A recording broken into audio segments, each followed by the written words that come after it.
박가원 원내대표님 그리고 새 원내대표단과 함께 정책정당 민주당으로 다시 뛰겠습니다. 우선 전세 사기 정부 대책이 너무 부실합니다.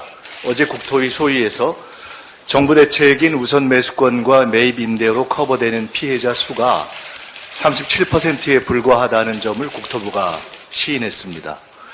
60%가 넘는 피해자를 사각지대에 놔두는 법이 어떻게 특별법이고 특별대책이 되겠습니까? 정부가 선택지를 공공임대와 우선 매수권으로만 묶어두는 것은 결국 현재의 전세주택을 경매로 사거나 현재의 전세주택에서 계속 세입자로 살라는 것인데, 이것은 헌법상 거주 이전의 자유와 가능성을 원천 차단하는 것이어서 반헌법적 측면도 있습니다. 피해자 입장에서 현금 정산, 현금 청산을 포함한 다양한 길을 열어놓는 것이 요구의 다양성을 인정하는 시장 원리에도 맞습니다. 피해자들과 야당이 보증금 100% 반환만을 요구하는 것도 아닌데 채권 매입을 무조건 포퓰리즘으로 규정하고 거부하는 것은 오히려 비현실적인 교조주의로 보입니다. 헌법 정신과 시장 원리에 맞는 현실적인 특별법이 조속히 이루어지도록 정부 여당의 협조를 바랍니다. 두 번째로 국민의힘에서 김재원, 태영호 두 최고위원에 대한 징계 절차가 시작되어서 다행입니다. 두 최고위원의 가장 큰 문제는 국민 일반의 시대인식과 너무 동떨어져 있다는 것입니다. 윤석열 대통령이 5.18 민주화운동 정신을 헌법 전문에 넣겠다고 한 공약이 선거용일 뿐이다.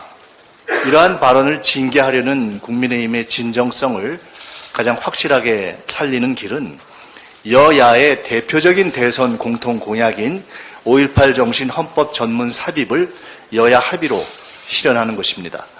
제가 지난번에도 말씀드린 바가 있지만은 대통령과 여야 지도부 그리고 국회의원들이 내년 총선 전에 또는 총선과 동시에 원포인트 개헌을 실시할 것을 이번 5.18에 여야 합의로 선언하는 광주 선언을 진지하게 검토해 주실 것을 여야 지도부에 제안드립니다. 5.18을 북한 사주의 폭동으로 매도하고 있는 시대착오적인 전광훈 세력 이외에 모든 국민이 공감할 것이고, 최근에 있었던 전두환 씨 손자 그리고 김재원 최고위원의 망월동 참배의 의미를 공식화하는 계기도 될 것입니다.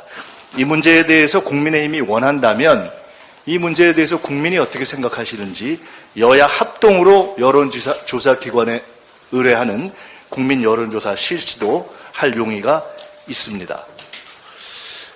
정책위는 간호법과 함께 윤석열 대통령의 대선 공약이자 여야의 대표적인 대선 공통 공약인 5.18 정신 헌법 삽입을 위한 구체적인 실행 방안 검토에 들어가겠습니다. 끝으로 미국 측의 공식 부인으로 핵 공유는 없던 일이 되었지만은 한미 정상회담의 최고 과제이던 반도체, 자동차 그리고 중국, 러시아 진출 기업 보호 등 경제 대책은 여전히 한미 정상이 끝난 후에도 미해결의 최대의 국가 과제로 남았습니다. 대통령의 여야 방미 보고를 계기로 해서 한미 정상회담 후속 기업과 산업 지원을 위한 초당적 경제 협의를 어떤 형식으로도 열 것을 제안합니다. 경제가 최대의 국익입니다. 여야가 함께 경제를 챙기도록 민주당이 앞장서겠습니다. 이상입니다. 네.